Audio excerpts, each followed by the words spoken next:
ரீசெண்டாக நான் லிங்க்டின்ல ஒரு போஸ்ட் பார்த்தேன். சென்னையை சேர்ந்த ஜனனி பொற்குடி என்ற ஸ்டார்ட் அப் ஃபவுண்டர் இந்த எமோஷ்னலான பதிவு போட்டிருந்தாங்க. அவங்க, நான் ஒரு நாள் காரில் ட்ராவல் பண்ணிட்டு வந்திருந்தேன். அப்போது டிராஃபிக் சிக்னலில் டிராஃபிக் போலீஸ் என்னை நிறுத்தினாரு. என்னுடைய ஒரியிங் ஃபேஸை பார்த்துட்டு ஆர் யூ ஓகே அப்படின்ட்டு அவர் கேட்டார். அந்த 3 வார்த்தை என்னை எமோஷ்னலாக ட்ரிகர் பண்ணிச்சு. நான் ரொம்பவே மன அழுத்தத்தில் ஒர்க் ப்ரெஷரில் இருந்தேன்.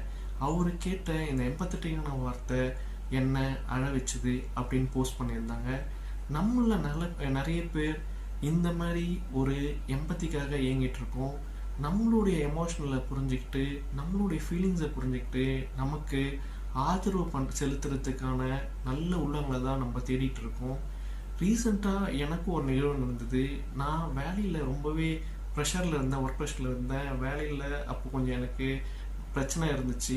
நான் எங்கள் அப்பா கிட்ட கால் பண்ணி, இந்த மாதிரி ஒர்க்கில் எனக்கு இந்த ப்ரெஷர் இருக்குப்பா, டென்ஷன்ஸ் இருக்குது அப்படின்னேன். அவர் சரிடா அதெல்லாம் சரியாயிடும்னாரு. ஆனால் திடீர்னுட்டு அவர் என்ன சொன்னார்னா, நீ ரொம்ப ஆசைப்படாத, இருக்கிறதையே வச்சுக்கோ, ரொம்ப பெரிய பங்களா கார் வேணும்லாம் ஆசைப்படாத, சிம்பிளாக இரு அப்படின்ட்டு திடீர்னுட்டு சொன்னார்.